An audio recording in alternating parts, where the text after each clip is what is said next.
This is Margaret Nagel. This is Studio 264. I'm an artist in this space. I do ceramic sculpture and painting and drawing. I was, before an artist, a landscape designer. And in order to present my ideas to clients, I had to do drawings of how plantings would look around their property. And I thought, I could improve my drawing skills by taking a class. So I signed up at CSU for a drawing class. And once I got in there and I realized that I had the skills to do anything I wanted, I stopped the design for landscapes and I just went on with the artwork. And I took every class they offered. So it was very exciting. I found out I had really recognized by professors. I became friends with them and I continue relationships with them to this day. They're recognized in the area as being excellent. And let's see, I realized after a while I needed a space to work. The house was getting a little small.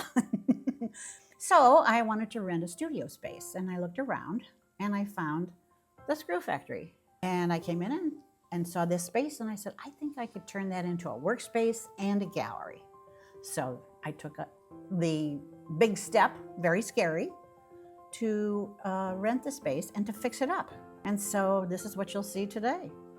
Okay, we're going to tour a variety of genres that I have worked in. We're going to begin with painting, and this is a large narrative painting.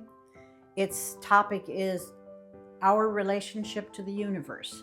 It's involving time travel because this is the Hubble telescope. This is a person from the past, and this is a clock that's broken with all the symbols of civilization. So one other thing you should note, the star is carried into the eye of the figure, indicating that we're relationship to the whole universe through that small symbol. This is the second painting in the series of time travel. Again, it's the Hubble telescope. This is humanity. And this is the Earth experiencing trauma, I would say. And again, we'll see the spark from the universe in the eye of the human. I have always been interested in art. I've always done some form of art. So it really just comes from the very beginning of my life, I would say, as a child. I used to sit at my little table and make little coloring book things or projects with paper. So it's really been a part of my life forever. I can't really say there was a single incident, but as you go along and if you have people say, that's really good, and they're running an art department, you think, maybe that's something I should do more seriously. So that's how it kind of evolved. In the little tour here, we're going to see a series that I did that has to do with faceting the subject matter on the canvas. Actually, this one here is a good demo of how many paintings are involved in making this. 1, 2, 3, 4, 5. Lots of work, but very interesting. Each segment must be painted slightly different than the one it's adjacent to, or else you can't discern that there's actually any difference. Okay, this is the last painting that's faceted in that style. Again, the subject is featured in the middle, and then each segment has to be painted slightly different than the next so that you can see that it is chopped up. This is very fascinating to my visitors. They keep looking at them and looking at them because no one does this particular style. Well, actually, I talk to young people who are inspiring artists all the time when they come through the studio. So as a career, that's a tough road. But for someone who can do it in retirement or be supported by another partner, it's great. So that's my advice. You should try to develop, you should try to look for internships if you can, and look at what kind of artistic skills are used in the market. So I do recommend web design, graphic design, medical illustration to young people. So, I am lucky. I don't have to paint the heart or the brain. I can paint what I want. The challenge I felt in my evolution as an artist was just to take the big step to get a studio. It was pretty scary. You have to make a commitment. You have to say, I think I'm good enough to sustain a space and sell my work. So that really was probably the barrier to my getting going. But I started selling stuff right away, so I said, hey, it's okay. So that really is how it worked itself out. These landscape paintings are from local areas.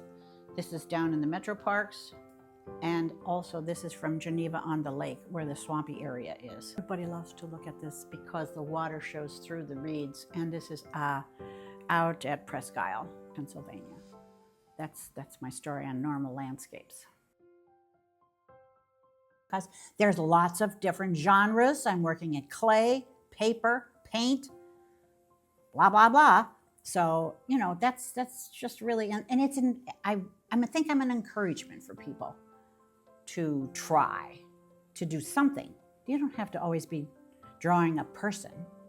You could be just smearing some paint around and it works out. Hi, we're going to look at my aviary, which is a collection of birds. It started out being very realistic, but then I realized that the character of the bird, I'm a bird watcher, sort of made a suggestion as to what kind of little hats or outfits they might have on, or something that they're doing because of their bird-like behavior. So I began dressing them up, and you'll see that they all have a variety of outfits or postures, usually humorous. The Queen, she's dressed in Queen Elizabeth's coronation outfit. It's to exact detail. It's very popular, and I make copies because I just keep selling it.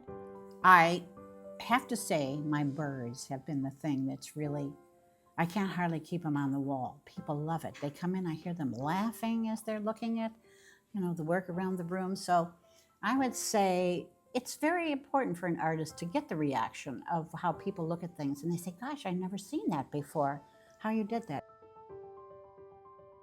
Now we're going to look at some clay sculptures of heads. I'm very interested in people's faces, famous or just regular people. But this one is an interpretation of this painting by Vermeer, which is The Girl with the Pearl Earring.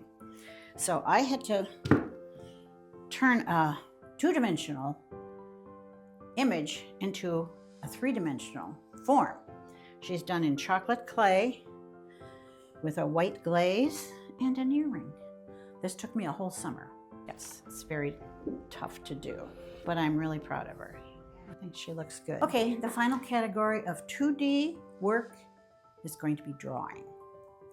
This is grease pencil on plexiglass reversed, which nobody does. And Mr. Fly is done with a series of very fine Japanese pens in graduatingly smaller and smaller and smaller tips. So this is a very precise, as opposed to a lot of other things that I do, which are very free, not very detailed. But I think people like to see that you can get the eye on the fly.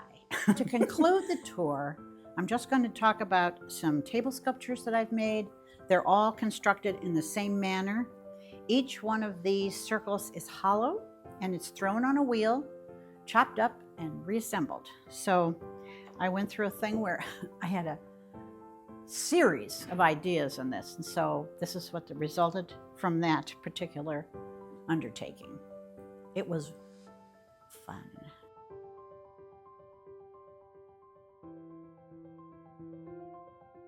My 5-year goal is just to keep alive and keep being able to come in here and do what I want. I think I'm pretty lucky. I think it provides me with juices in my body that keeps me healthy, keeps my brain sharp.